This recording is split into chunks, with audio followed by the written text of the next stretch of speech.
한방 건강상담 오늘은 강남 내미지한의원의 김영진 원장님 모셨습니다. 그럼 바로 만나 뵙겠습니다. 안녕하세요, 원장님. 네, 안녕하세요. 예, 반갑습니다. 네, 반갑습니다. 자, 오늘 준비하신 내용이 자가 면역 질환 중에 갱년기 여성에 관한 내용이거든요. 네, 그렇습니다. 여성들이라면 누구도 피해갈 수 없는데 네. 갱년기란 무엇인가요? 네, 갱년기 모든 여성분들이 한 번씩은 겪는 이제 시기인데요. 네. 갱년기라고 하면 흔히 이제 폐경하고 연관이 굉장히 많습니다. 여성 호르몬이 특히 난소의 여성 호르몬 기능이 약해지면서 이제 생리가 없어지게 되고 생리가 없어지면서 나타나는 시기를 이제 폐경기라고 하는데요. 네. 이 시기 전후로 해서 여러 가지 증상들이 나타나게 됩니다. 특히 이제 40대 전후로 해서 이러한 증상들이 나타나게 되는데요. 이 생리가 완전히 없어지는 시기 또는 생리가 이제 없어지기 시작하기 전에 한 1년, 그다음에 생리가 없어지기 난 후에 한 1년 정도를 이제 폐경 이행기라고 얘기를 하는데요. 네. 보통 이러한 시기가 한 4년에서 길게는 7년까지도 유지가 됩니다. 이러한 시기에 나타나는 모든 증상들을 갱년기 장애라고 표현을 하고요. 네. 이러한 시기를 갱년기라고 표현을 합니다. 그리고 요즘에는 40대 이전에도 이렇게 폐경 증상이 나타나는 조기 폐경 증상이 많이 있는데요. 네. 사회적으로도 많이 문제가 되고 있죠. 그렇습니다. 네. 예, 갱년기의 원인 뭐 다양하겠지만 네네. 구체적으로 어떤 게 있나요? 네, 갱년기의 원인은 뭐 앞에 말씀드렸다시피 이제 여성 호르몬의 어떤 불균형, 쉽게 말하면 여성 호르몬의 분비가 이제 적어지면서 나타나는 증상인데요. 네. 여성 호르몬은 난포자극 호르몬과 에스트로겐이라는 호르몬이 있습니다. 이 중에서 에스트로겐의 이제 호르몬 분비량이 적어지면서 나타나는 증상을 의미를 합니다. 네. 예, 갱년기 증상 같은 경우에 이런 여성 호르몬의 이제 분비의 감소로 인해서 이제 첫 번째 원인이 나타나게 되는데요. 이 여성 호르몬의 분비의 감소로 인해서 내분비 호르몬이라든지 갑상선 호르몬이라든지 또는 우리 몸에 있는 교감신경의 균형이 깨지면서 여러 가지 다양한 증상들이 나타나는데 네. 이럴 때 불안감이라든가 상열감이라든가 또는 이제 과도한 땀의 배출이라든가 이러한 증상들이 나타나면서 이러한 증상들이 다른 면역계 질환으로도 나타나는 경우가 상당히 많습니다. 네. 그렇다면 한방에서 봤을 때 갱년기 장애의 원인은 어떤 걸로 볼 수 있을까요? 네, 한의학에서 봤을 때 자궁을 혈실이라고 표현을 하게 됩니다. 네. 그야 말대로 피의 집이라는 표현인데요. 그래서 한방에서는 이런 자궁하고 연관되어 있는 모든 장기들의 불균형이 바로 갱년기 증상의 원인이라고 보게 됩니다. 예. 대표적으로 혈과 관련되어 있는 장기 중에서는 콩팥을 들 수가 있겠는데요. 나이가 40대가 넘어가게 되면서부터 신장의 물기운이 부족해지고 신장의 물기운이 부족하면서 상대적으로 몸에 있는 불기운이 급격하게 항진되는 경우가 많이 나타나게 되는데요. 예. 이런 것들을 신음 부족 또는 신수 부족이라는 어떤 증상으로 표현을 하게 됩니다. 아하. 그래서 이러한 증상들이 나타났을 때 상열감이라든가 땀이 나는 자한출이라든가 가슴이 두근거리는 증상이 나타나게 되고요. 또한 피하고 관련되어 있는 장기 중에서 간과 심장을 들 수가 있습니다. 네.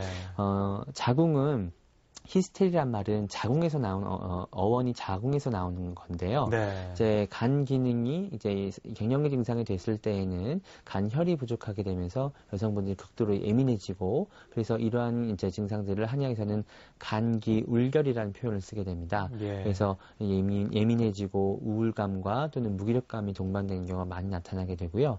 또한 심장의 기능이 약해지면서 숨이 차거나 어깨가 결리거나 손발이 차가워지고 목 뒤가 뻣뻣해지는 이런 심혈관계통 질환들도 같이 나타나게 됩니다. 네. 예, 갱년기 장애가 됐을 때 나타나는 증상도 여러 가지일 텐데요. 네, 그렇습니다. 어떤 것들이 있습니까?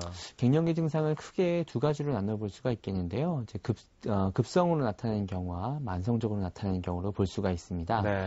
급성으로 나타나는 경우에는 아까 말씀드렸던 신수 부족증이 많이 나타나게 됩니다.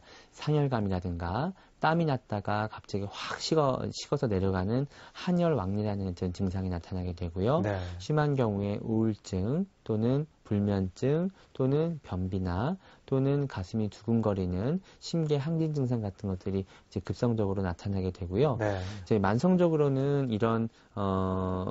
만성적으로는 이제 심혈관 계통과 관련된 증상들이 많이 나타나게 됩니다. 특히 신장의 기능이 약해지면서 우리 몸에 있는 골수가 빠지게 되고, 그로 인해서 이제 골다공증 같은 증상들이 나타나게 되고요. 네. 또는 심혈관 계통 중에서 고지혈증이라든가 또는 혈액순환 장애 같은 이런 심혈관 계통의 증상들도 굉장히 많이 나타나게 되어 있습니다. 네, 그렇군요.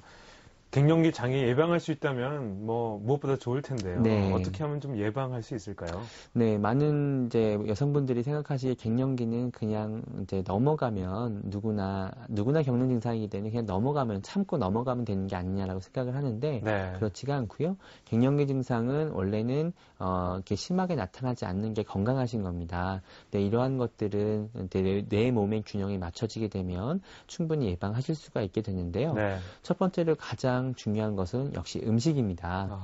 음식을 제대로 섭취를 하고 또 그만 음식들을 이제 섭취를 안 했을 때 우리 몸이 건강해지게 되는데, 특히 갱년기 증상 같은 경우는 아까 설명드렸던 것처럼 신장과 간과 심장의 어떤 세 가지 혈과 관련된 어떤 장기들의 불균형을 초래를 해서 나타나는 증상으로 볼 수가 있는데, 네. 그래서 1차적으로는 가장 중요한 게 인스턴트 식품이나 식품 첨가물이 많이 들어가지 않은 음식들을 금하는 겁니다. 네. 이러한 음식들은 우리 몸에서 칼슘 섭취를 방해하고 그로 인해서 신장의 기능과 뼈가 약해지는 골다공증 같은 것들이 생기실 수가 있고요.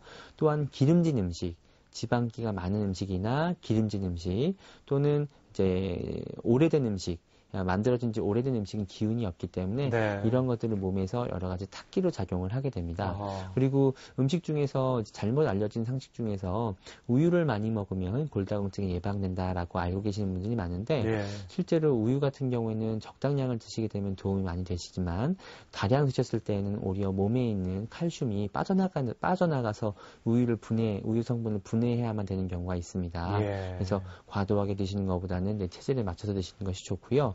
또한 어떤 음식물이 영양을 골고루 섭취를 해야만 이러한 증상들을 예방을 할 수가 있습니다. 네. 그래서 한 가지 음식만 집중해서 좋다고 드시는 것보다는 어떤 좋은 음식은 병행을 하시면서 몸의 영양분을 골고루 섭취할 수 있게끔 드시는 게 좋고요. 대표적으로 좋은 음식 같은 경우에는 콩이나 또는 비타민 섭취가 많이 되어 있는 과일이라든가 예. 또는 우리 몸에서 신장 쪽이나 자궁 쪽으로 들어갈 수 있는 혈기운이 풍부한 씨앗 종류의 음식을 드시는 게 굉장히 좋습니다. 네, 우유는 꼭 체크하고 넘어가야겠네요. 네, 그렇습니다. 예. 또 다음으로 뭐가 있을까요? 네, 두 번째로 운동요법을 들 수가 있습니다. 지금 특히 여성분들의 갱년기 증상 중에서 가장 좀 두려워하시는 게 골다공증입니다. 네. 이 골다공증으로 인해서 여러 가지 골절 증상이나 또는 관절 증상이 나타날 수가 있게 되는데요. 그래서 운동을 통해서 뼈와 뼈 주변에 있는 인대와 근육을 강화시켜주면 이 골다공증으로 인해서 나타날 수 있는 골절이나 관절 증상을 예방할 수가 있게 되는데요. 제일 중요한 건 역시 하체 운동을 많이 하시는 겁니다. 네. 상체를 키우는 근육 운동보다는 하체를 많이 쓸 수 있는 유산소 운동을 해주셨을 때 척추가 바로 서게 되고, 척추가 바로 서면서 손끝, 발끝, 우리 몸의 뼛속까지 에너지가 원활하게 공급이 되면서 이 몸에 있는 균형을 바로잡을 수 있게 됩니다. 예. 그래서 반드시 하루에 40분 정도는 유산소 운동을 해주시는 게 좋고요. 또는 일주일에 한두 번 정도는 한 2-3시간 이상의 등산을 하시면서 몸에 있는 근육과 뼈를 튼튼하게 해주시는 운동을 해주시는 게 좋습니다. 네.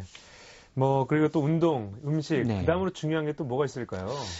세 번째로는 이제 갱년기 증상 중에서 많은 환자분들이 사실 고생을 하시는 부분 중에 우울증이 있습니다. 아하. 갱년기 장애에 아예 우울증이 대표적인 증상으로 있을 수 있는 것처럼 예. 우울증으로 고생하시는 분들이 상당히 많게 되는데요. 이런 우울증과 무기력증 같은 경우에는 여성분들이 굉장히 무방비 상태로 남겨져 있는 경우가 많습니다. 네. 이거는 나 혼자 쉽게 말하면 이제 앓고 넘어가야 되는 거고, 외부와 상담할 수도 없고 치료받을 수도 없다라고 인식을 하시는 경우가 많은데요. 예. 절대 그렇지가 않습니다. 우울증이나 무기력증이 있을 때 아주 초기에 약한 증상이 나타났을 때 적극적으로 이제 상담 치료나 심리 치료를 통해서 벗어나실 수가 있고요. 또 더 나아가서 생활 속에서는 나 혼자 이런 병을 앓고 있는 것보다는 주변에 알리고 또 여러 사람과 같은 조직 활동이나 사회 활동이나 또는 취미 활동을 통해서 활발한 어떤 그 활동을 하시게 되면 이런 우울증이나 무기력증이 오히려 이제 날아가는 경우가 상당히 많습니다. 네. 그래서 이러한 심리 상담을 통한 치료와 또는 적극적인 사회 활동을 통한 스스로의 자신감을 갖는 게 굉장히 중요하다고 볼 수 있겠네요. 네. 마지막으로 갱년기 장애 환자들에게 조언 네. 한마디 해주시죠. 네, 갱년기 증상이라고 하면 흔히 여성분들께서 그냥 오랜 기간 참고 넘어가면 좋아지는 병이다라고 알고 계시는데요. 절대 그렇지가 않습니다. 건강하신 분들 같은 경우 갱년기 증상 없이 그냥 폐경기를 넘어가시는 경우가 대부분인데요. 반드시 갱년기 증상이 심할 때에는 적절한 치료를 통해야만 갱년기 이후의 노후 생활을 건강하게 보내실 수가 있습니다. 이 갱년기 증상이 나타났을 때 단순히 참고 치료를 하지 않는 경우에는 우울증이나 무기력증이 만성적으로 되면서 갱년기가 지난 이후에도 건강하지 못한 노후 생활을 지내시는 경우 상당히 많습니다. 그래서 갱년기 증상은 반드시 참고 넘어가는 질환이 아니라 적극적으로 치료를 해서 노후를 준비하는 기관이라고 볼 수가 있겠는데요. 반드시 주변의 전문가 상담을 받으셔서 적극적인 치료를 받으시는 게 중요합니다. 네. 자, 오늘 미니 강의 갱년기에 대해서 알아봤습니다. 이 갱년기 여성에게 정말 중요한 시기인데요. 아무쪼록 이 시기를 잘 넘어갈 수 있는 오늘 도움이 됐기를 바랍니다.